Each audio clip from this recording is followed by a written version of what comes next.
If you've just installed OpenClaw and it feels kind of limited, or if you've been experimenting with it for a while and you've just hit a wall, let me tell you something. Out of the box, OpenClaw actually doesn't have its own email. It can't remember what you did last week, and it can't reliably browse the web. Today, I'm going to show you 3 tools that completely change that. And I promise you, by the end of this video, you will have a completely different OpenClaw working for you. So let's dive in. So if you caught my last video, I set up a Mac Mini M4 running OpenClaw as my 24/7 AI personal agent. It's got access to Telegram, my calendar, task manager, my Obsidian Vault. But one thing I didn't get into was that even after hooking up all those really cool skills, there were 3 big pieces missing from that setup. Today, I'm going to show you how to fill in those gaps. So here's what we're hooking up. Number 1, we're going to give our agent its own dedicated email. Number 2, we're going to give the agent a reliable memory backbone so that it actually remembers the things that you do and the things that you work on. And number 3, we're going to give the agent its own browser, a better browser that's built specifically for agents so that it can browse the web faster and smarter through the command line. Each one of these only takes a few minutes to set up. It's really pretty easy, but the payoff, I promise you, from putting all these together is huge. Number 1 is Agent Mail. This is a really cool startup that's backed by Y Combinator, and they've done something really interesting. They've created an email client that's built specifically for AI agents. So you don't have to worry about setting up a Gmail account and then having Google ban you because you're using an agent to actually control that inbox. This is designed specifically for use with AI agents. It's a way for agents to send and receive emails programmatically through code. Setting this up is really straightforward. Just go to agentmail.to and click on Get Started,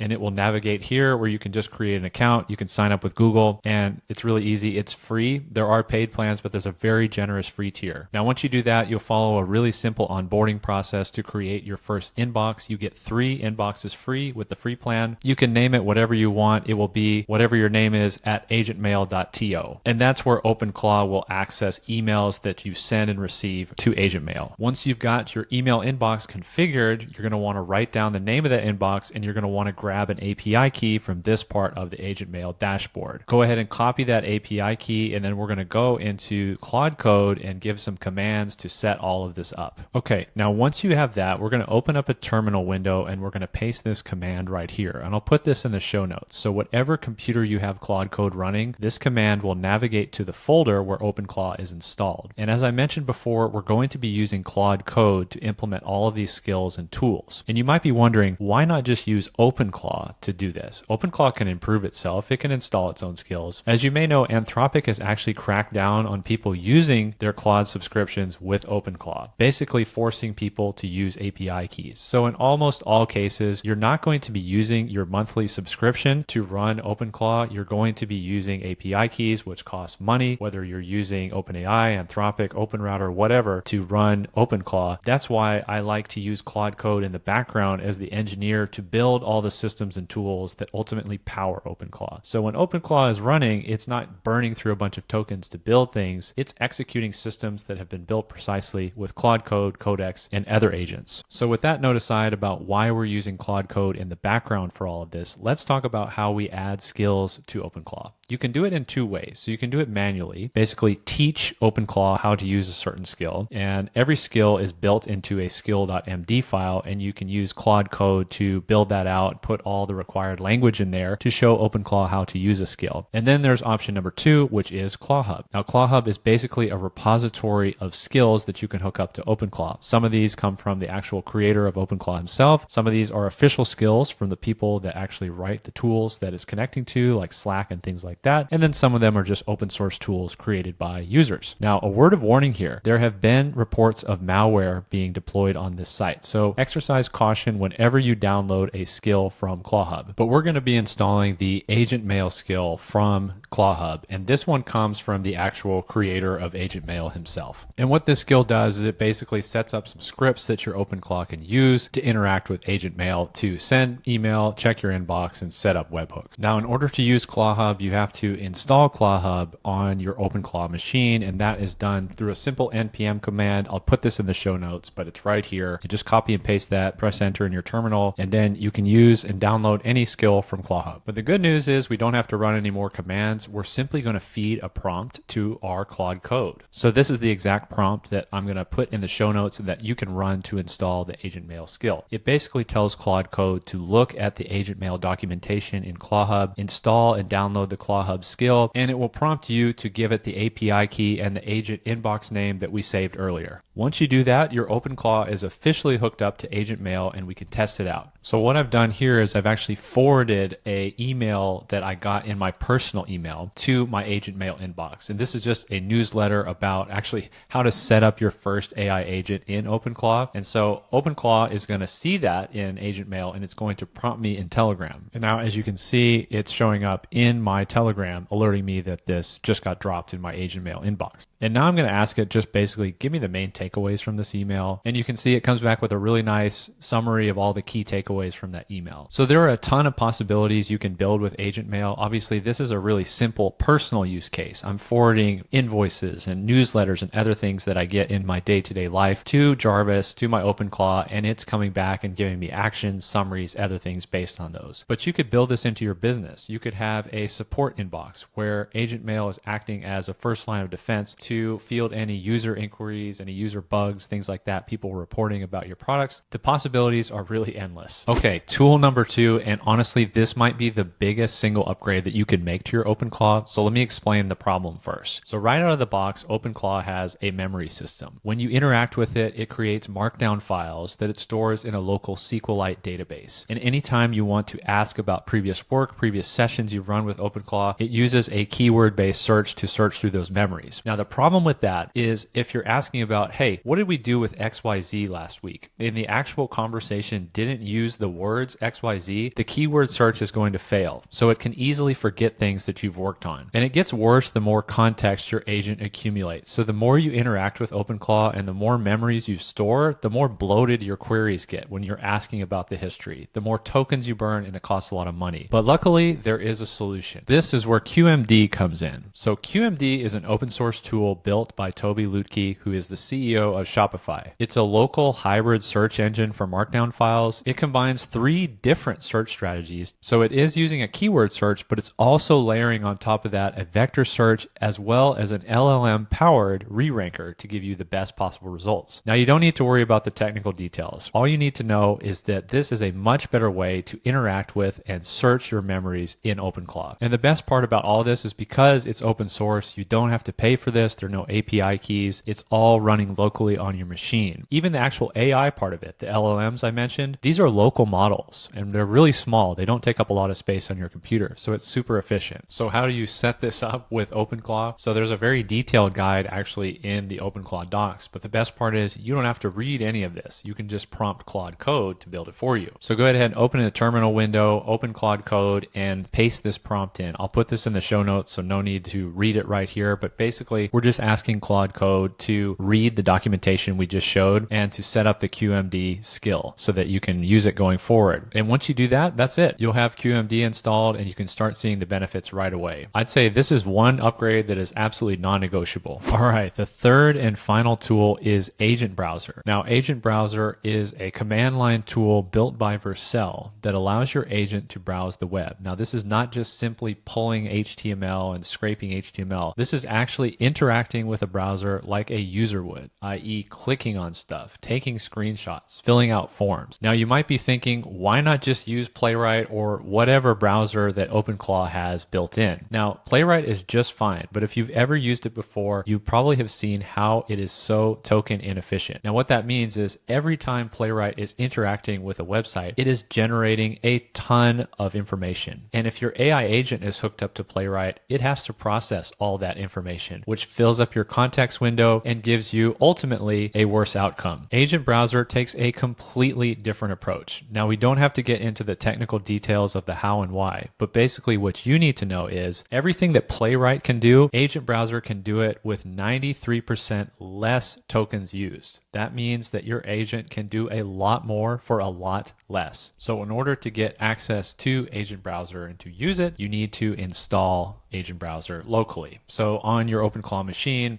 just run this command. I'll put this in the show notes. And once you do that, you will have Agent Browser ready. But there's one more thing we need to do. The next thing you're going to want to do is open up Claude Code and paste in this prompt. Again, this is going to be in the show notes for you to copy and paste into your own OpenClaw instance. But what this is basically doing is it's taking the skills that Vercel has published for Agent Browser, it's pulling them from GitHub onto your OpenClaw machine, and it's telling your OpenClaw how to use them and how to run Agent Browser. And it's also telling it that anytime that OpenClaw needs to interact with the internet or browse a web page, it should use Agent Browser. Once you do that, you will have the Agent Browser skills on your local machine, which you can use with OpenClaw or any AI agent that you have on there, including Codex and Claude Code. I'm going to show you a simple command that we can use in Claude Code through Agent Browser. You can do the same thing through your OpenClaw instance. Because mine is running on a different machine, my Mac Mini, I just can't showcase what's happening locally on that machine here. All of that stuff is happening in the background. I'll just show you right now how Agent Browser works. Okay, so I'm going to ask Claude Code to use the Agent Browser skill, navigate to Hacker News, and tell me what's trending today.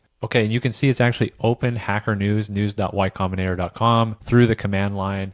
It's taking a snapshot or screenshot of that web page, and then it's closing the browser. And here you go. It gives me all of the trending topics for today in a nice little chart here. So it's distilled all that information from just searching the website through the command line, taking a screenshot, and it only took 42 seconds to do all of that. All right, and you see if I run the exact same query through my Jarvis AI assistant through OpenClaw, it gives me a nice, neat, markdown formatted response of that chart we just saw in the command line. Okay, browsing Hacker News is certainly cool, but that's a very simple demo of what Agent Browser can do. There are some really advanced use cases of where you can take this thing. I'll just go over a couple of them briefly here. So number one, a no API workflow. Basically, any site or service that doesn't have an API where you actually have to go to a web console or some dashboard to interact with, you can use Agent Browser to programmatically pull that information or interact with that dashboard so you don't have to open a browser and do that yourself. Number two is self-verifying code. So anytime you're using Playwright to sort of automate and check front end or changes that your agent is making to code, your agent can just use Agent Browser instead, take a screenshot, send that to you, or just validate it itself to make sure that the changes it made are actually good. Number three, website monitoring. Any website where things change, like prices, product listings, things like that, you can basically use Agent Browser to monitor that page. Number four is not really a use case, but it's just something to point out for Agent Browser. Agent Browser does have some built-in security guardrails, specifically against prompt injection, which is huge when you're using an agentic browser to navigate the web. You don't want your AI agent getting poisoned with any prompt injections on those sites. It's not perfect, but it's good to know that it's there and it's providing an extra line of defense. And number five is a new skill that is actually available with Agent Browser, and that's the Electron skill. So in addition to being able to control and interact with a browser, you can actually use Agent Browser to control any Electron app on your computer, whether that be Slack or Notion, VS Code, Discord. I haven't tested this out yet, but it sounds really cool. All right, so there you have it. That's three tools, three simple but highly effective upgrades for your OpenClaw. Agent Mail gives your agent its own dedicated inbox. QMD gives your agent real memory, and Agent Browser gives your agent a better and faster way to browse the web. Each one took only a few minutes to set up, but together they turn a really basic OpenClaw setup into something that feels like an actually useful assistant. If I had to pick just one to start with, I'd start with QMD. The memory upgrade is the single biggest quality of life improvement for OpenClaw, but honestly, hook up all three. It's totally worth it. If you found this helpful, drop a comment below to let me know what tool you're most excited about for using with OpenClaw. And if there's any tools I should check out, also let me know. I'm always trying out new stuff and I like to see what you guys are using. And if you haven't already, make sure you subscribe because I've got a lot more content in the pipeline in the coming weeks for OpenClaw. Thanks for watching and I'll see you next time.